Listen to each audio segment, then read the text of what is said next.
host, Neil Johnson. Of course, I'm always excited to be with you. Of course, I always want to bring you the news. This isn't exciting news, though. Do me a favor, though. Please smash the like, not for the good news, but for the fact that you're getting it, I guess. Yeah, please smash that like and drop a comment where you're from. Always love to see who's on the stream. Hoplo, good to see you there. I saw some people. This is involving Texas, folks. So if you're from Texas, shout it loud and proud. I know you think you're the biggest, the best. Even though Alaska's bigger, okay? But anyways, there was a terrible ruling that came out of Texas yesterday, and we just finally got the dissent in this ruling, and it is a very good dissent. What's interesting about this is the judges in this case rushed to this ruling and they did it before the dissent was even logged. There is something that really stinks in this decision. And how fast it was done, all of it.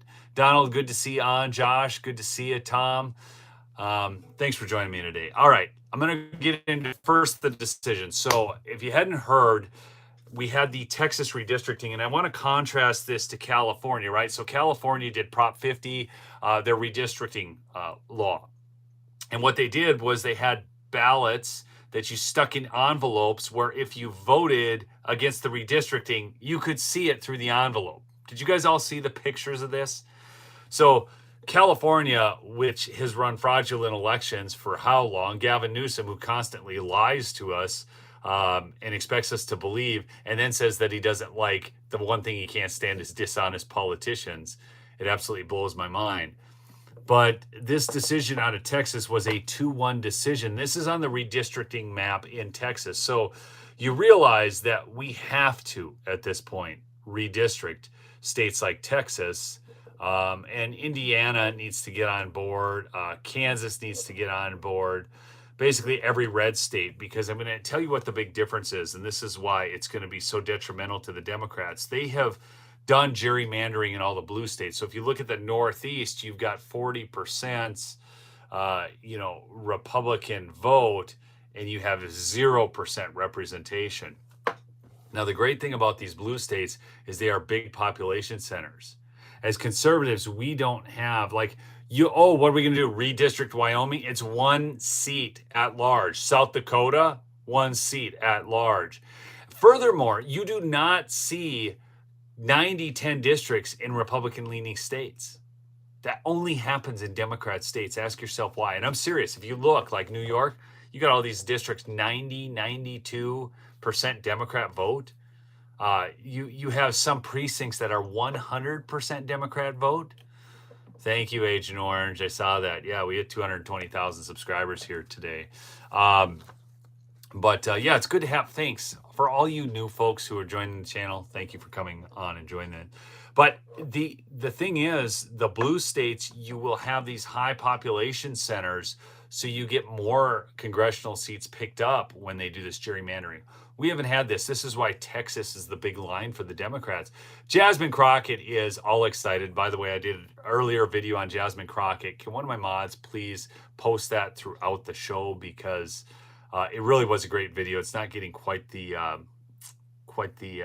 click-through rate that it needs to actually go, but it shows her in the most epic fashion trying to gaslight the American public. And actually CNN, Caitlin Collins did actually call her out on it.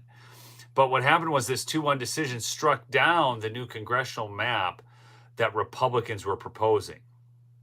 So I'm going to read you something from the Texas Tribune. I'm going to get into the dissent and then where this is all going, because it's very important. This fight is not over.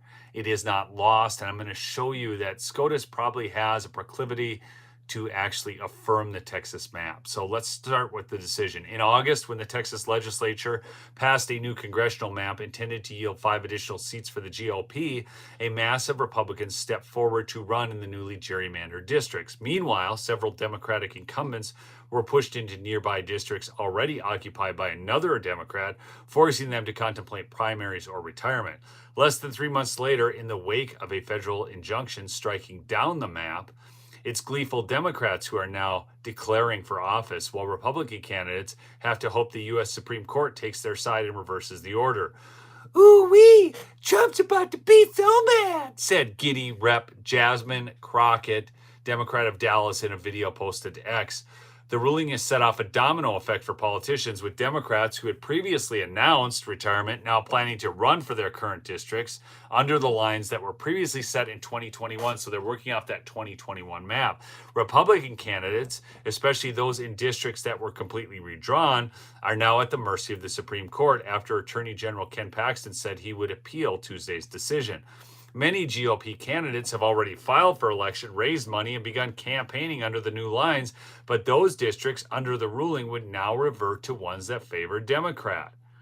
So under, let's see, like Lizzie Fletcher, District 7, under the 2021 map, it was a Harris plus 20.7 district.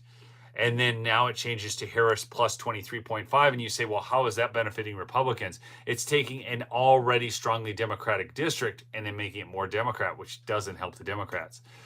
On the flip side, Al Green, you know, that crazy guy in Congress, Al Green, he was under the 2021 map. Listen to this. He was in a Harris plus 44 district. The 2025 map would change to a Trump plus 19.9. I'm not kidding, folks.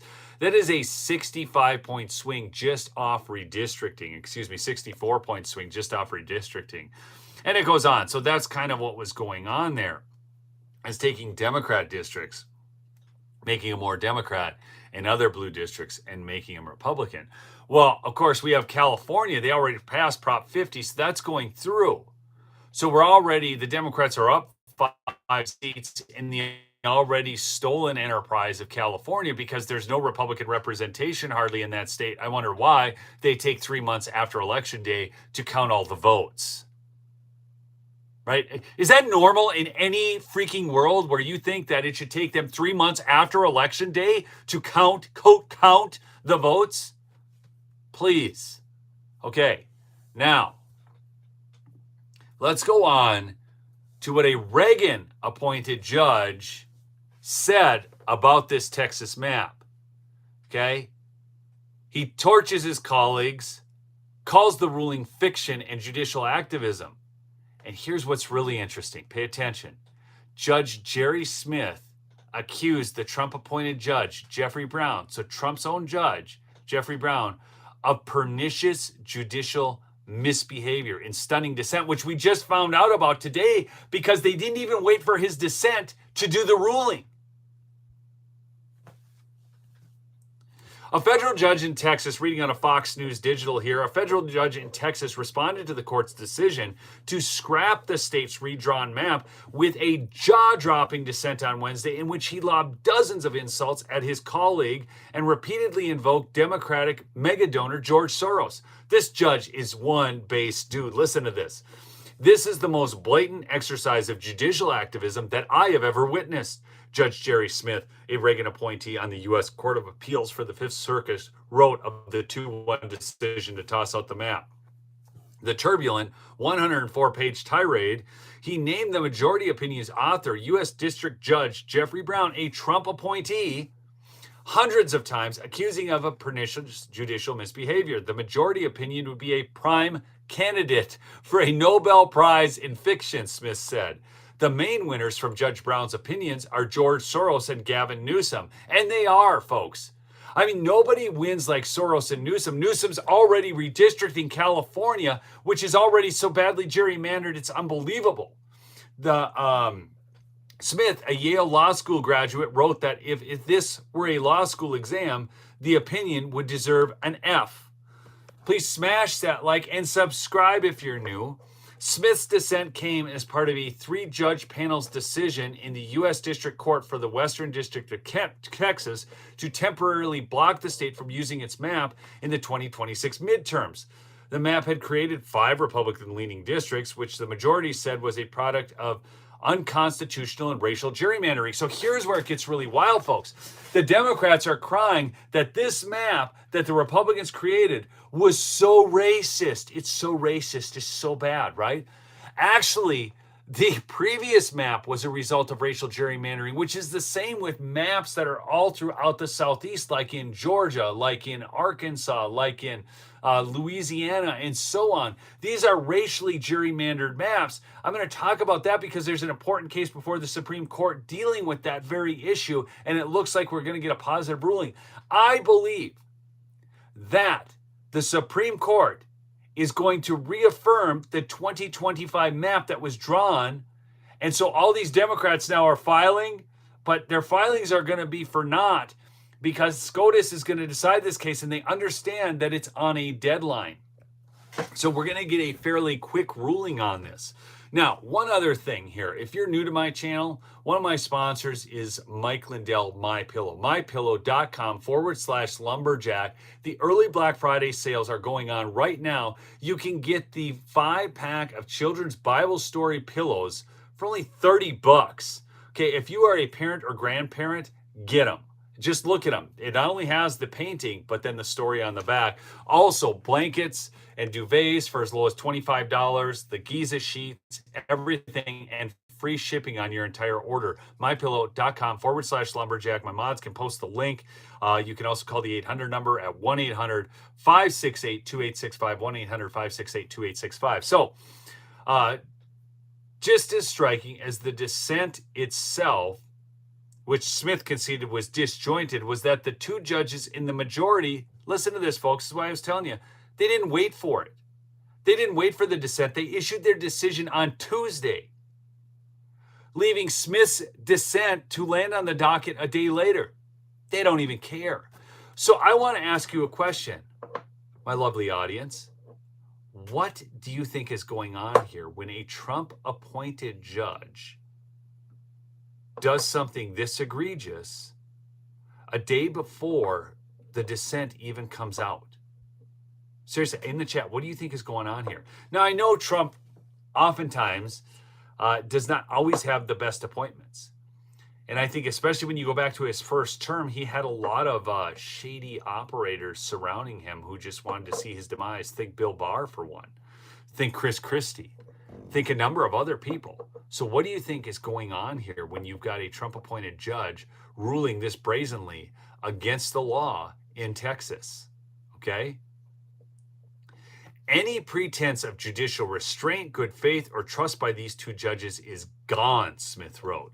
If these judges were so sure of their result, they would not have been so unfairly eager to issue the opinion sans my dissent, or they could have waited for the dissent in order to join issue with it. What indeed are they afraid of, the judge asked. Brown was joined in the 2-1 opinion by U.S. District Judge David Guadarrama, an Obama appointee. So Smith's broadside focused on Brown, saying that true to form, he preferred to live in a fantasy land and he had engaged in judicial tinkering.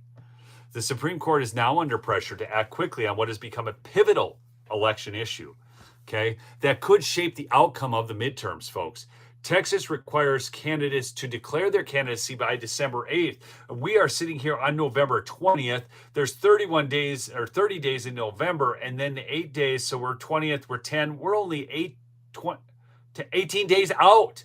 The Supreme Court has to decide this in the next 18 days, or we're going to be stuck with this map. Now, I think they will, and I want to bring up something else that's going on at SCOTUS that's really important. And this goes back to October, and I've talked to you folks about this before. But the Supreme Court at that time signaled by its early questioning that it is ready to strike down race-based congressional maps designed under the Voting Rights Act.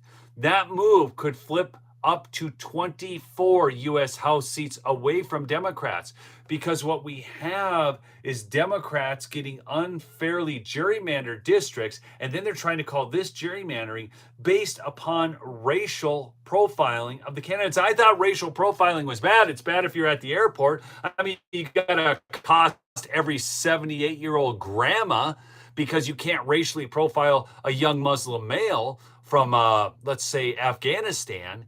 And so I thought racial profiling was bad, but it's good when they want to win an election and they need to gerrymander districts, folks.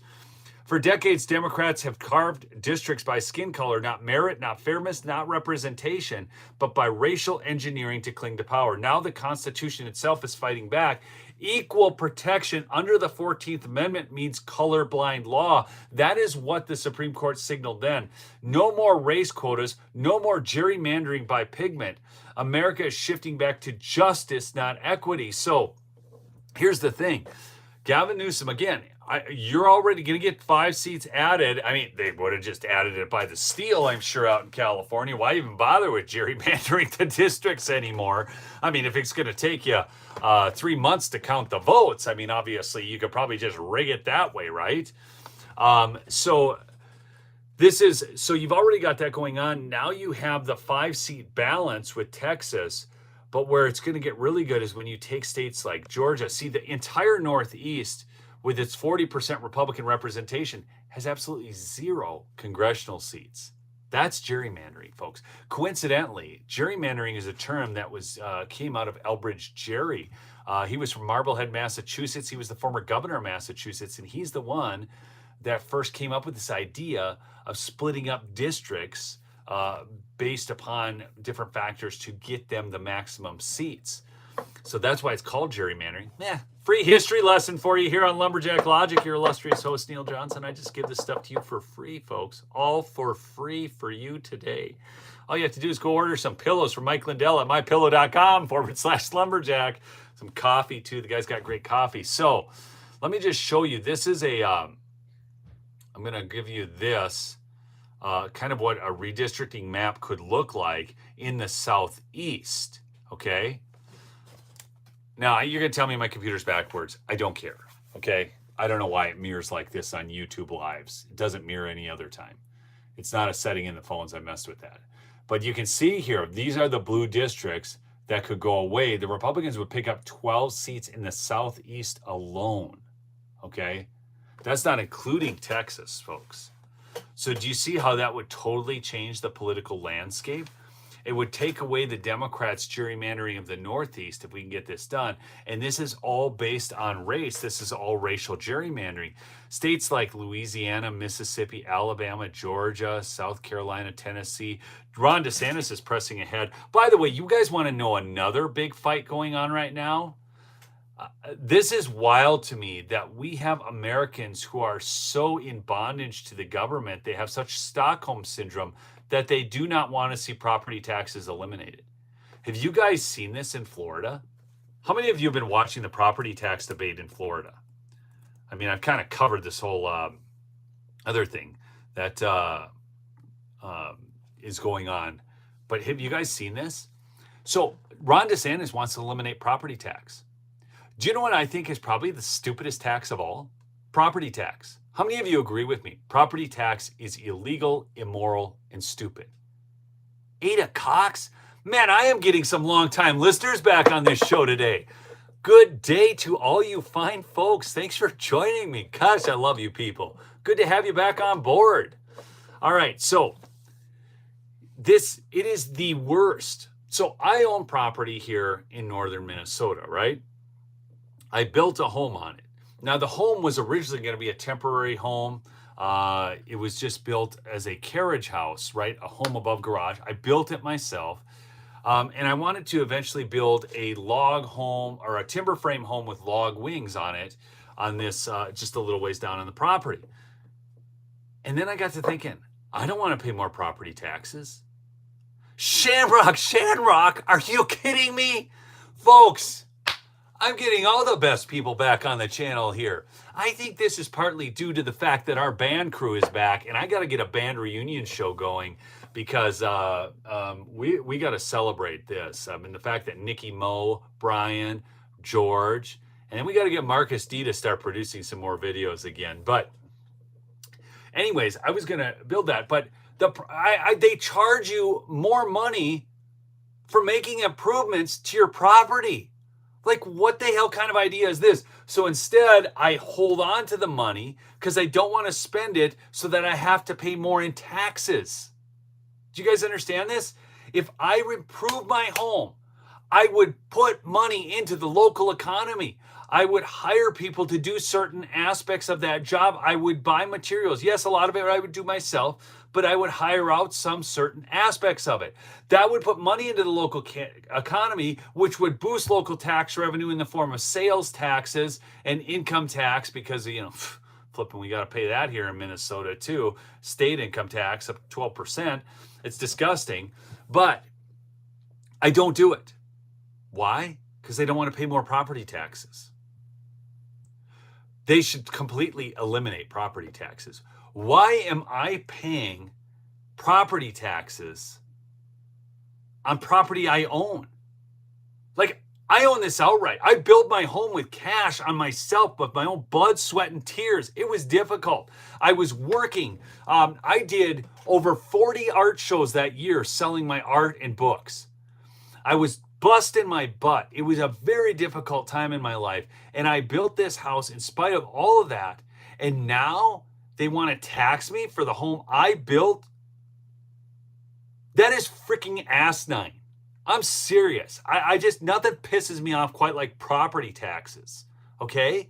And the fact that they can take my hard work on property I own. Who owns it? Gee, what happens if I don't pay taxes, folks? Who owns it?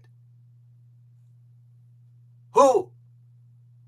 Who owns the home if I don't pay the property taxes and they take it from me? Who owns it?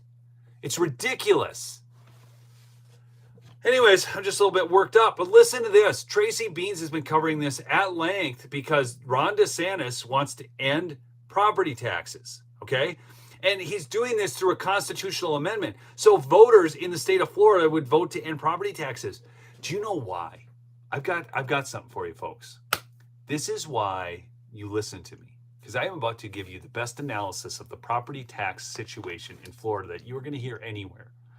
Why are you seeing a coordinated campaign to come out against property taxes, to call it a boomer bailout? Okay? Like only boomers own home? I'm Gen X, okay? I know my son owns a home. He's a Gen Z. I mean, he would be, he's 24 years old. He owns a home, okay? So why is it that there's this coordinated hit campaign? I will tell you why.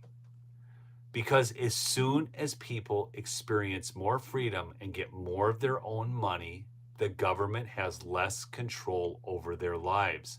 So what they are doing is now creating this whole influence campaign to come out against it, to hopefully cause this vote to fail.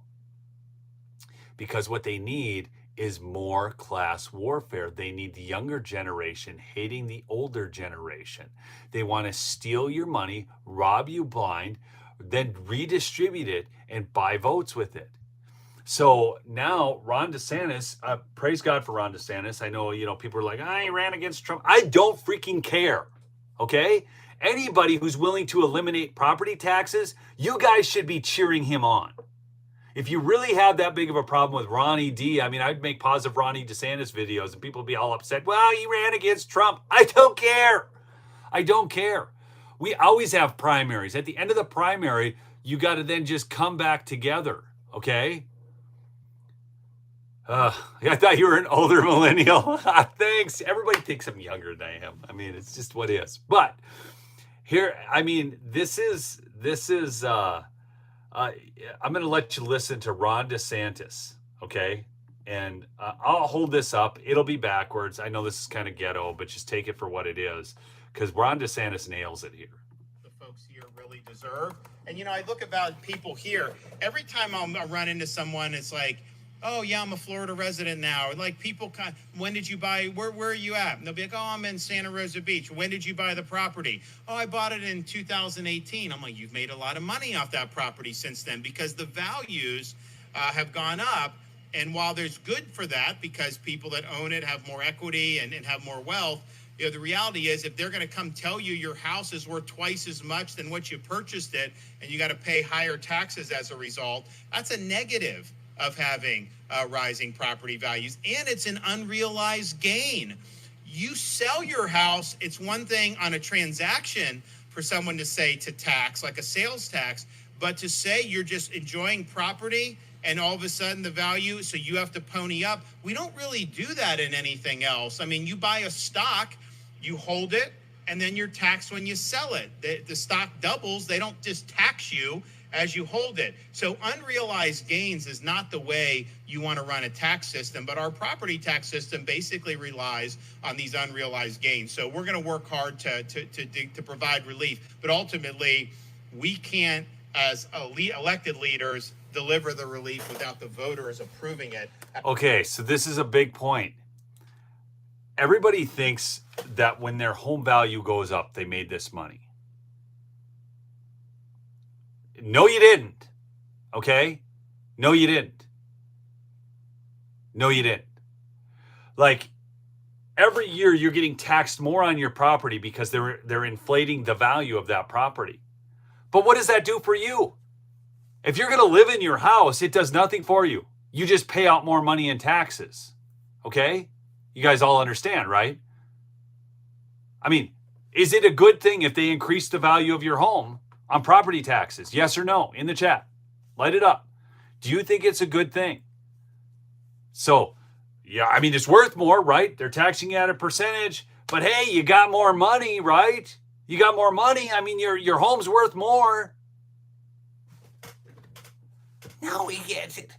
Do you know what? If your home is worth more money and you sell your home and you buy in the same market, did you make money? Did you make money? I mean, like, wow, what a landslide. I mean, my house that was worth $250 became worth $350. So I sold my house for $350 and I bought in the same market and I wanted a little bit bigger home. So I had to spend $450. Come on, man. This is stupid. And the fact is, if you would have sold your $350 home or your $250 home and it was worth $250, that $450 home would have been worth $300. Okay, so it actually, this is all inflationary crap. This is the creature of Jekyll Island. This is why we need to stop printing money. Okay, inflation is the cruelest form of tax. I wish people would understand this. People get excited about their home valuations going up. All it does is give you the ability to borrow more of a worthless dollar. Gosh. So it's worth more. You're buying and selling in the same market typically. The only time it would work for you is if you sold the home at high water mark in the market, and then the market crashed and you were renting, and then you bought in the lower price market. Does that make sense? Then you would make money. I mean, that would make you money. But just having your home worth more doesn't make it worth more. I mean, it doesn't give you more money is what I'm saying. It just makes it worth more of a worthless dollar. And that's all we're doing is getting more of a worthless dollar. Inflation was so bad during the Biden era. You guys know this. I mean, how much does it cost you to go to McDonald's? How many of you have been to any fast food restaurant lately? I don't typically go to those fast food joints, but I did. I went to, where was it? I went to one of them just because that's where a friend wanted to go. And I could not believe, how much do you think it cost me, folks, to go to a fast food restaurant with a friend and purchase a meal for two at a fast food restaurant? Take some guesses. How much do you think it cost me? Somebody said $54 for four of us? Good night. That's a deal. That's a deal you got, my friend.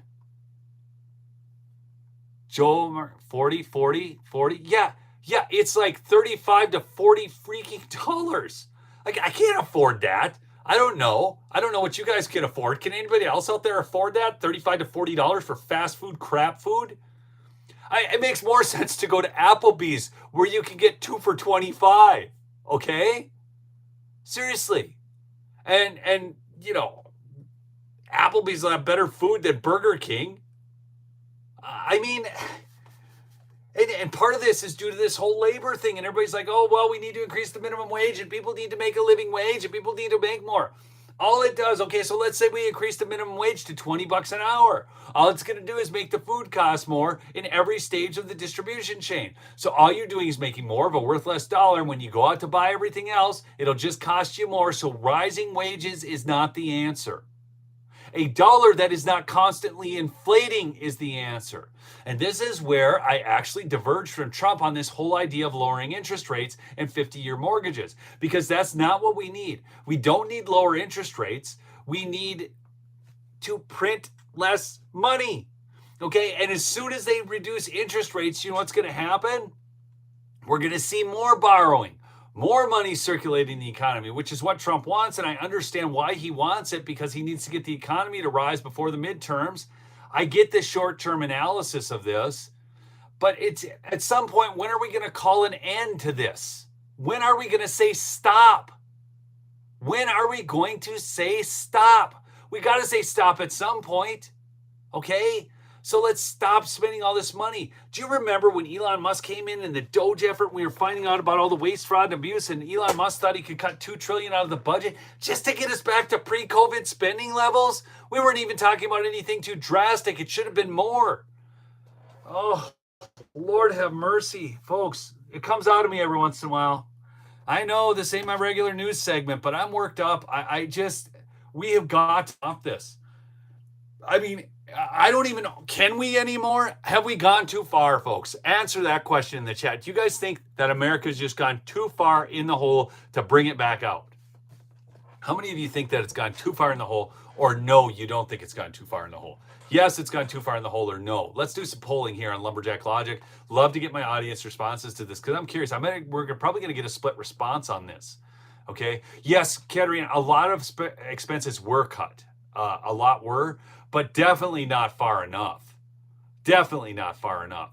I mean, we were talking billions when we needed to be cutting trillions. Okay. And so this is why Trump's idea on tariffs is actually a good idea, because he's using it as leverage, and everybody's like, it's just going to just increase prices. It does increase prices on foreign imported goods. So he may not want to do that on groceries, because that's where people will most see it. But we don't need more cheap Chinese crap from, we don't. Walmart, we don't need it. Okay. But what we do need is basic essentials, food, clothing, shelter, that type of thing. But he is utilizing tariffs to get fair trade deals for America. The other thing, I heard Trump talking about H-1B visas, and I know that as a whole, we're opposed to that. But I will say this much. He made the statement, he said, these countries that are coming in and investing their dollars to build these, let's say a chip manufacturing plant in the U.S., he said they want to bring in their own highly skilled workers, and then the American workers can train. Whether or not that's actually the case, if we do want the foreign countries to invest their billions of dollars and then it will create more jobs for Americans. Trump's negotiating. So whether you like it or not, there's realities to that. And if he can pull $20 trillion into the economy, it will be better for us all in the end, because those investments will then create jobs. My biggest concern is we're talking about AI all the time, and how many jobs is AI going to displace? Okay. Motto of it, thank you. Somebody said it. Motto of it is we don't need the Fed.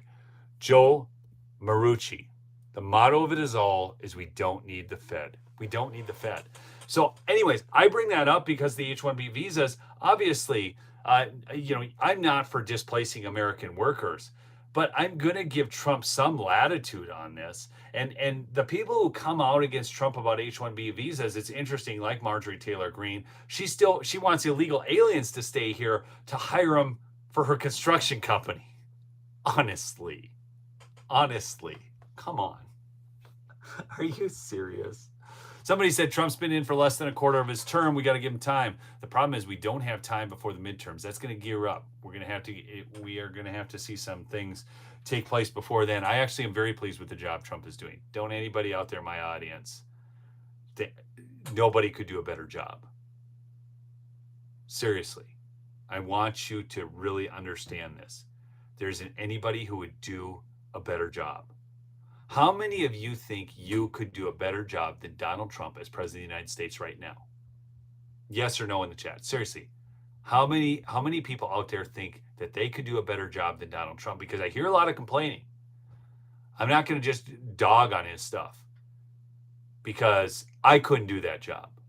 I'm a fairly competent guy. I have run companies. I have been a director of sales and marketing. I have performed very well in industries in which I was involved in. I couldn't do that job.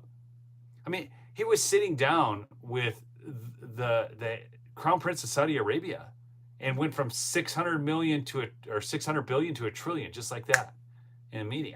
He's a closer. He thinks at a really large level. It's going to take years of negotiating in those pockets. I mean, I've negotiated with billionaires before in my previous line of work. I mean, it's not something I couldn't do, but we're talking about. He's just thinking about things on a different level. So, he's the right man for the job right now. Okay, you cannot. Somebody said something here. He said, I have a hard time keeping my family together as a united front. Yeah, keeping anything united is very difficult because people are naturally complainers. That's why it says, should we go to the word again, folks? Should I pull out my Bible? Honestly, how many of you want me to read from the Bible again? Just say no if you don't want it. But I'm about to go there. See, this is the problem we have in the country right now, and in families and everywhere. Okay, let's see. A wicked and perverse generation. Which verse am I thinking of? That is Philippians. Is it not Philippians? Is it Philippians or Ephesians? It's going to be like, for this reason, assuming the gospel is made, to know the love of Christ surpasses knowledge, to him is able to. Nope, it's not that one. Oh, like here, listen to this, folks. This is not where I was going, okay? But this is why we should be unified, certainly in the Christian community, but we should be unified as Americans. But blessed be the God and Father of our Lord Jesus Christ, who has blessed us in Christ with every spiritual blessing in the heavenly places. Think about what that means. So every spiritual blessing in the heavenly places, he has blessed us with. Okay? So that means that we can live like Jesus. So don't be running around all this whole thing. Well, I'm not perfect. Of course you're not perfect, but you are able to walk out. If you live in him, he's the vine, you're the branch. Vine and branch. The vine is rooted. It's rooted and it feeds the branch. Okay? So be in him. He in us, us in him, right? That's how we have unity. Even as he chose us in him before the foundation of the world, that we should be holy and blameless before him. Did you guys know that you're holy and blameless before him? You're holy and blameless before him. That's how much you're loved. That's how much you're forgiven. Okay? And it's only in that love and forgiveness that you will truly love and forgive others, which is the way you can live righteously. In love, he predestined us for adoption to himself as sons through Jesus Christ, according to the purpose of his will, to the praise of his glorious grace, with which he has blessed us in the beloved. In him we have redemption through his blood, the forgiveness of our trespasses, according to the riches of his grace, which he lavished upon us in all wisdom and insight, making known to us the mystery of his will, according to his purpose, which he set forth in Christ as a plan for the fullness of time, to unite all things in him, things in heaven and things on earth. In him we have obtained an inheritance. Do you guys get all these precious promises you just got? You are redeemed. You are forgiven. All your trespasses are wiped out. You have every spiritual blessing. You're holy and blameless. You have an inheritance. You are predestined according to the purpose of him who works all things according to the counsel of his will, so that we who were first hope in Christ might be to the praise of his glory. In him also, when you heard the word of truth, the gospel of your salvation, and believed in him, you were sealed with the promised Holy Spirit, who is the guarantee of our inheritance until we acquire possession of it, to the praise of his glory. Just all those, that was just Ephesians 1. I haven't even read it all. Okay? Seriously. I didn't even read it all. And there you go. There you go. All that. And it's not even the whole of it. I mean, because it's all throughout here. Okay? Let's see here. Oh. Let me see. That's not in the Corinthians. It's not clear. Oh. I'm trying to remember, I thought it was Ephesians, but no. Here we go. I'm sorry. got to be Philippians. It's Philippians. Okay? This is it. Listen to this. So if there's any encouragement in Christ, any comfort from love, any participation in the Spirit, any affection and sympathy, complete my joy by being of the same mind, having the same love, being in full accord and of one mind. Do nothing from selfish ambition or vain conceit, but in humility count others more significant than yourselves. Let each of you look not only to his own interests, but also to the interests of others. Have this mind among yourselves, which is yours in Christ Jesus, who, though he was in the form of God, did not consider equality with God a thing to be grasped, but gave himself up, taking on the form of a servant, becoming obedient even unto the point of death, death on a cross, folks. I mean, this is how humble Jesus was. It's amazing. Therefore, God has highly exalted him and bestowed on him the name that is above every name. It's beautiful. Now listen to this. Therefore, my beloved, as you have also obeyed, so now, not only as in my presence, but much more in my absence, work out your own salvation with fear and trembling. For it is God who works in you both to will and to work for his good pleasure. Listen to this. Pay attention. Do all things without grumbling or complaining.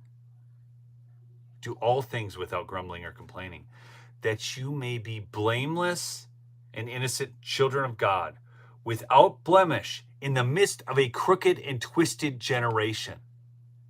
How do you not look like the crooked and twisted generation? Stop complaining. Like you go to work and, they ask you to do something. Don't complain. My cows got out yesterday. Oh my God. So it's really funny, folks. Let me see where they are. Oh, there they are. Okay. So really funny. You guys, I wish I had the picture. I finished my live yesterday and my daughter Abby is like, "What? Daddy, what are the cows doing up here at the house? The pasture's a half a mile away." Okay. And all of a sudden, wow, we're getting a lot of people banned. Are they just going, what do we have going on here? A bunch of trolls? Anyways, so as this is going, I get off and she's like, "What are the cows doing up here?" I said, "The cows are up at the house." And my cows, God bless them, they decided they wanted to come see me. They wanted to come see me. So they came right up to the house. Okay. They're just pounding their hay. So now they're eating my yard again because the yard has some nice green grass on it. So, they came to visit me. And here they are. Oh my gosh. So anyhow, it's great. They're up here now. I fenced them off in the yard. They've got their water, and then I'm just going to run them out in the yard because I've got an animal going to butcher on the 25th. So I have to load on the 24th, and it's already the 20th, so I can keep them up here for a few days, load that animal. And then if you're in Minnesota, northern Minnesota, and you want to get some grass-fed beef, I've got, I'm obviously keeping some of it for myself, but then it'll be all the kind of cut steak and everything. So you have to figure out how to get a hold of me. I mean, you can probably get a hold of me on Facebook, although I rarely use it. So I would actually have to open it. I do open it like every few days or something, and I post pictures of my deer or whatnot on there. So it's I just don't like it as a platform. I mean, whatever. Love y'all. Yeah. Thanks so much, folks. Thanks for joining me today. I hope you enjoyed. I know I was reading here again from the Bible, but this is it. This is like the only thing that's going to save us is this word. And in your own life, this is it. Okay? Like, if you've got people who are treating you poorly, okay, in your family, co-workers, friends who betray you, don't cut them off. Don't stop that. When it talks in this Bible about bitterness being murder, okay, it's murder in diapers, hatred killing your brother, it's because you're cutting them off in your own heart. They're dead to you. So do you know what you're called to in the Christian faith? It's right in here. it says that you're going to suffer. To this you were called. You're going to suffer for doing good, and it is to this you were called. If you're not suffering for doing some good, what are you doing here? I mean, it's your calling. So you're going to have people who they'll misunderstand you. Sometimes you'll misunderstand yourself. But people who will, it's just what's going to happen. I mean, come on, guys. I'm running a YouTube channel here. You should see the comments I get. Comments on X, all this kind of stuff. It doesn't matter. Those people I don't even know. It's the people, the people close to you that people get really busted up about. But if you're really loving them and it's not about you, we shouldn't be busted up at all. Think about that. You're like, oh no, they hurt me so bad. I'm really upset with them. I got to protect my peace. Jesus is your peace. Jesus is your peace. I mean, your job is to love. Your job is to love. And what is love? It's patient, it's kind, doesn't envy, boast, not proud, not self-seeking. Okay? It does not delight in evil. It delights in the truth. It doesn't seek its own. It's like in Revelation where it says, we will overcome by the blood of the Lamb and the word of the testimony. Right? You guys have all heard this. We will overcome by the blood of the Lamb and the word of our testimony. It's true. But they leave out the end part. Because you know what the next verse is? For they love their own life, not unto death. You don't have a testimony of the faithfulness of Christ if you are loving your own life unto death. Okay? Don't love your own life unto death. We're just wrapping the stream up. I saw the questions. Go back and listen to it. And go check out my sponsor, MyPillow, mypillow.com/lumberjack. Or call 1-800-568-2865. Get those.